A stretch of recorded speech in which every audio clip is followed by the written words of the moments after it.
Olá pessoal, tudo bem com vocês? Aqui é o professor Roberto. Hoje a gente vai falar um pouquinho, né, sobre as motivações da gente estar estudando a disciplina de filtragem, né? Primeiramente, a gente vive num mundo, né, que é imprevisível, né? A gente não tem certeza dos acontecimentos que estão, que irão acontecer, né? Por exemplo, no nosso caso aí de uma pandemia, ninguém previu o surgimento de uma pandemia, né? Que a gente ia ficar em casa, etc, né? Bom, mas há certos ambientes, né, que são bem estruturados, aí como o ambiente, né, de montagem, né, que a gente consegue ter uma certa previsibilidade, né, porque a gente sabe, né, que por exemplo, quantos carros iremos montar, né, hoje, né, a gente sabe quantos carros foram vendidos, aí cria uma certa demanda de peças e etc. E que são enviados para a fábrica, né, então eles sabem é, o que será montado no dia, né? Por exemplo, tem a fábrica aí da Volkswagen que a gente chegou a fazer uma visita, então eles conseguem fazer montagem até de carros diferentes, né? Na mesma linha de montagem, não são montados todos carros iguais e com configurações diferentes, né? Então os robôs são programados lá para fazer os diferentes tipos de montagem, tá? Mas a certa não há previsão, por exemplo, em rodovias, né? A gente não sabe quais carros vão passar, né? Se algum carro vai bater no outro, etc. Velocidades diferentes, né? Que é um ambiente geralmente que carros autônomos, né? Se a gente pensar em um carro autônomo, ele vai ter que diminuir essa incerteza para ele conseguir se locomover, né? Hoje em dia a gente já tem alguns assistentes aí de, de auxílio à direção, né? São ferramentas aí, é, controle adaptativo, né? De carros que permitem você seguir o carro da frente aí, a uma certa velocidade, né? Anticolisão, né? Algumas coisas, tecnologias que vieram aí da robótica móvel, de veículos autônomos aí que estão já sendo utilizados nos carros nossos, né? A mesma coisa aqui no ambiente de casa, né? Então é um ambiente também que é imprevisível, a gente não sabe quais pessoas irão transitar, quem moveu o móvel e tal, mesmo que a gente possa ter um mapa do ambiente, aí provavelmente vai ter uma cadeira, vai ter alguma coisa que foi colocada ali no ambiente e que não foi previamente mapeado, né? Tem cachorro, né? Crianças, etc. Então é um ambiente bastante imprevisível, né? Em termos do que a gente tem é, em relação a sensores, o que a gente consegue imaginar, tá? Então a primeira coisa é essa incerteza, né? Nós vivemos num mundo físico aí que é imprevisível, né? Inerentemente imprevisível. Bom, outra coisa, né, que a gente pode falar em relação aos nossos sensores, né, que são limitados, né, em relação à percepção, né. Então, aqui tem a limitação surge de dois fatores, né. Primeiro, o range, o alcance do sensor, né, e a resolução desses sensores são sujeitos às leis físicas, né. Ele dá o exemplo aqui de uma câmera, né, a câmera não pode ver através das paredes, né, então, a limitação aí. E também tem o alcance, né, de percepção que está limitado aí devido ao sensor da câmera, etc. Então, tem essa limitação aí tanto de a gente não conseguir ver pela parede, né, de resolução também da quantidade de pixels que a gente vai conseguir obter da imagem, tá? Segundo, os sensores são sujeitos a ruídos, né? Que vão perturbar as medidas dos sensores, né? De várias formas imprevisíveis. Então, a informação que a gente consegue obter desses sensores são geralmente limitadas, né? A gente pode perceber, por exemplo, vou dar um exemplo aqui uh, de um de um sensor, por exemplo, de um strain gauge, né, que mede aí o esforço, né, a forma de força, alguma coisa, né. A gente sempre vai ter ligado a ele a um conversor analógico digital, né. O strain gauge pode ser ligado a uma ponte de Whitson e ali você vai ter que medir aquela tensão, etc, através de um conversor analógico digital. Nessa conversão a gente já tem aí um ruído aí, né, de medida aí devido ao conversor analógico digital, né, principalmente devido a, a resolução, né, que cada bit aí, né? Então a gente já tem um certo ruído aí, né, presente, além de outros, né, que são característicos, né? Por exemplo, acelerômetros, giroscópios, sensores inerciais, existem vários tipos de ruídos e modelos, né, que a gente utiliza para estar fazendo a modelagem desses sensores aí, para tentar entender um pouquinho como esses ruídos afetam, né, a medida, né, real, né? Então a gente tem, né, principalmente em conversão né, o nosso mundo também é analógico, na conversão do analógico para o digital, a gente acaba incluindo vários outros tipos de sensores, além dessas limitações aí de range, né, e das leis físicas, né. Robôs, né, em relação à atuação dos robôs, né, envolve motores, né, também que são afetados aí por ruídos, né, da parte de controle, etc, né, e também ao desgaste, né? O desgaste desses motores também acabam gerando uma certa incerteza do seu funcionamento, né? Tem a gente certos atuadores aí, né, utilizados em serviços pesados aí, né, robôs industriais, por exemplo, né, ah, são bastante precisos, né? Mas se a gente pensar já um atuador talvez pneumático, aí a gente já tem uma certa incerteza, né, em relação a atuadores aí hidráulicos, né? Então, dependendo da aplicação, a gente pode ter sensores também bem mais com uma acurácia bastante grande e sensores com acurácia menores, né, dependendo do tipo do atuador. Ah, é, robôs aquele da low cost mobile robots, né, robôs de baixo custo, podem ser extremamente é, com baixa acurácia aí, né? Bastante imprecisos, né? Uh, essa questão do baixo custo, a gente vale a pena a gente mencionar aqui. Muitas vezes a gente tem o baixo custo também, mas em relação a muitas vezes o baixo custo não está relacionado com uma baixa qualidade, né? A gente tem que ficar atento a isso, né? Principalmente, por exemplo, a sensores inerciais, né? Que a gente tem utilizado aí, você percebe que eles são de baixo custo, mas têm sido utilizados em aplicações aí em drones, etc., de alto custo, né? E esses sensores funcionam muito bem, tá? Lógico que se você for pensar em relação a motores aqui, que é o exemplo dos atuadores que ele está falando, né? A gente tem uma queda da qualidade, né? A gente tem motores aí da Maxon, por exemplo, né? Dando um exemplo aí, né? Que geralmente são preços elevados, então eles conseguem manter uma certa qualidade dos parâmetros dos motores, né? E da precisão, etc., dos seus drivers e montagem, né?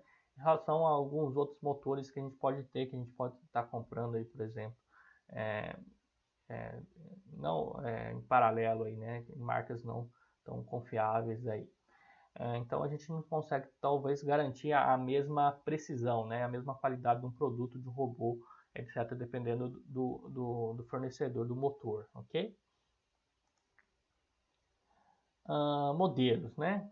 Os modelos são também inerentemente imprecisos, né? A gente não consegue representar matematicamente, né, todas as certezas do mundo. Lógico, alguns efeitos, né, a gente consegue transpor, né, de certa modo, representar através de um modelo matemático, né? A gente deve estudar alguns tipos de modelagem, como fazer isso, né? Como representar, sei lá, nosso sensor inicial, o nosso odômetro, né? O nosso motor, como que a gente representa isso matematicamente, né? E como que a gente traz essas incertezas, né? Então, modelos é uma abstração do mundo real, exatamente, né? Então, esse modelo matemático que a gente tenta representar o mesmo comportamento do mundo físico, né? Então, esses modelos são uma fonte de incerteza, né, que tem sido amplamente ignorada, por exemplo, na robótica, né? Apesar do fato que a maioria dos modelos robóticos usados em sistemas de última geração são bastante rudes, né? Aqui, em relação a esse erro de modelos, né, a gente tem utilizado aí, tem uma certa, né, certo? Dependendo da aplicação, né, a gente consegue utilizar aí modelos, por exemplo, mais simples, que são cinemáticos, né? Então não leva em consideração uma massa do robô, né, o momento de inércia, todos esses parâmetros aí dos motores, etc. Né? É um modelo mais simples, um modelo cinemático, né? Mas que muitas vezes em certas aplicações, né, já resolvem o problema, né? A gente pode pensar, por exemplo, aquele robô, o aspirador de pó de casa, né? Provavelmente um modelo cinemático lá já resolve o problema desse tipo de robô. A gente consegue fazer o controle dele em casa, localização, etc. Né?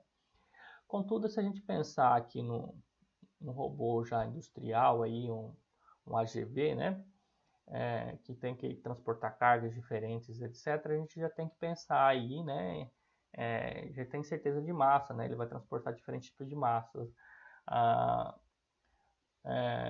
o momento de inércia dele vai mudar, o centro de gravidade, etc. E talvez aqui vale a pena você já ter um modelo mais próximo, né, da realidade, por aí um modelo dinâmico, né? Então vai depender muito também da aplicação, se a gente consegue simplificar bastante ou não esse tipo de modelagem, né? Para esse tipo de aplicação, uma modelagem mais simples atende, né? Mas vai ter mais imprecisão, né? Outro tipo de aplicação a gente talvez precise de uma modelagem mais precisa aí que leva em consideração outros elementos. Bom, quantidade aí, né, de computação que pode ser realizada, né? Isso aí hoje em dia tem sido mais facilitado, né? A gente tem, por exemplo, a gente pode ter um robô móvel aí montado com Arduino, né? Que a gente consegue fazer certo tipo de controle aí das rodas, etc. E até talvez colocar um desvio de obstáculo, né? Mais simples, reativo, né?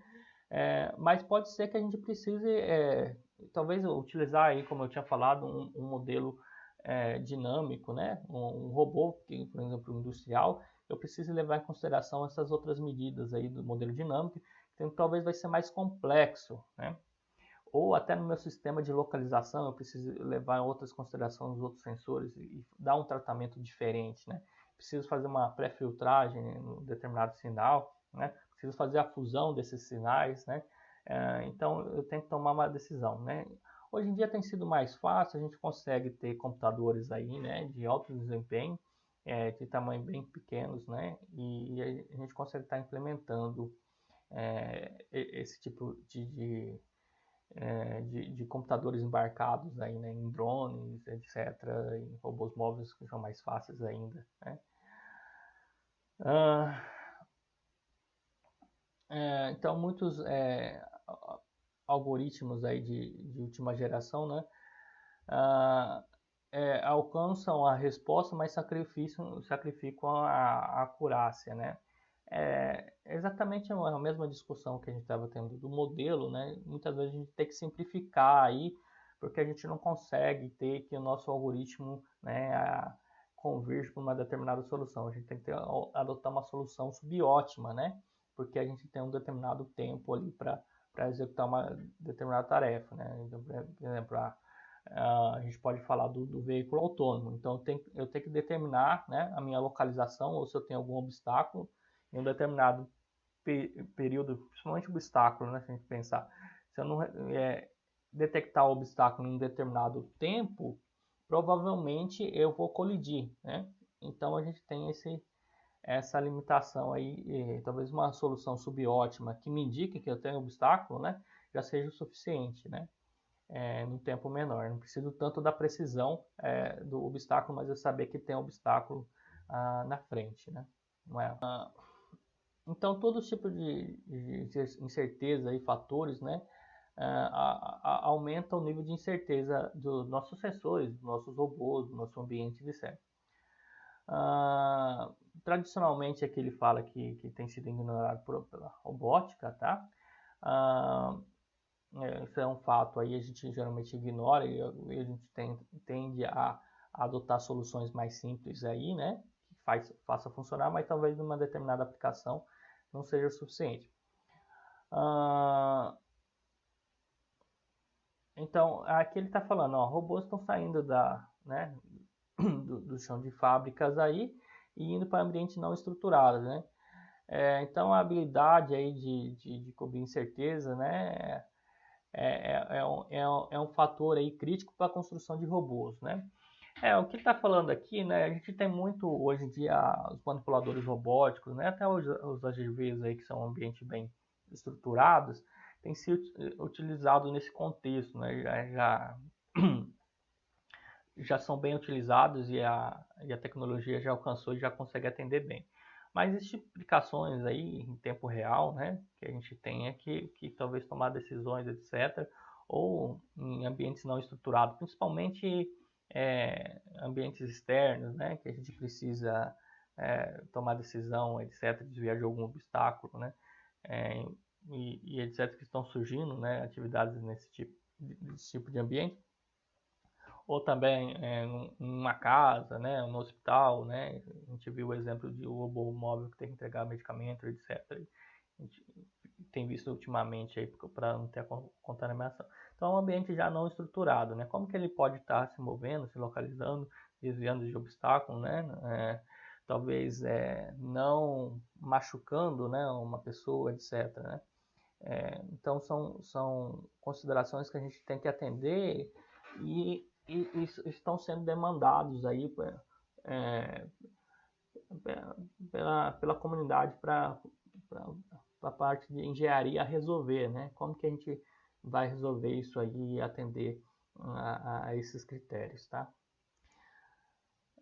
Aqui ele traz um exemplo aqui de incerteza. Esse aqui na verdade, é um exemplo aí de mapeamento, né? É uma aplicação de scanners, Simultaneous Localization and Mapping, né? Em que o robô, né, através de um sensor de distância, laser, né, e tem Kinect, hoje em dia aí, câmeras, né, RGB né, de deep de profundidade, que tem feito esse tipo de serviço. Então o robô se locomove aqui, ele pode estar sendo controlado ou pode estar sendo autônomo, né? Ele se locomove pelo ambiente, né? Ele faz o mapeamento, né? Então pode ser que já tenha um mapeamento prévio, né? E ele tenta se localizar. Provavelmente aqui desse robô móvel está sendo utilizado somente os encoders nas rodas, né? Com os encoders nas rodas a gente consegue velocidade angular das rodas e a gente consegue através dessa velocidade integrar e estimar o quanto que o robô se locomoveu, né? Como esse é um sensor relativo, né? À medida que você integra, você vai adicionando um erro de odometria e da integração, tá? Então você observa, né, que essa incerteza aqui foi transmitida para a localização do robô, né? E a trajetória está totalmente diferente aqui do mapa do ambiente. Então, foi adicionada essa incerteza aí nas rodas, né? Causou essa essa localização imprecisa, né? Do robô móvel. Um exemplo aí de robótica móvel, tá? A gente tem esse tipo de incerteza em diversas outras aplicações aí. Bom, como vocês perceberam, né, a motivação aqui, eu trouxe mais baseada no livro do Sebastian Truel, Probabilistic Robotics. Você vai encontrar essas ideias aí, principalmente na introdução desse livro, tá? Eu recomendo que, se vocês tiverem a oportunidade de estarem lendo esse capítulo aí, as motivações são bem interessantes, tá? Obrigado, pessoal. Por enquanto é isso. A gente se vê aí no próximo vídeo.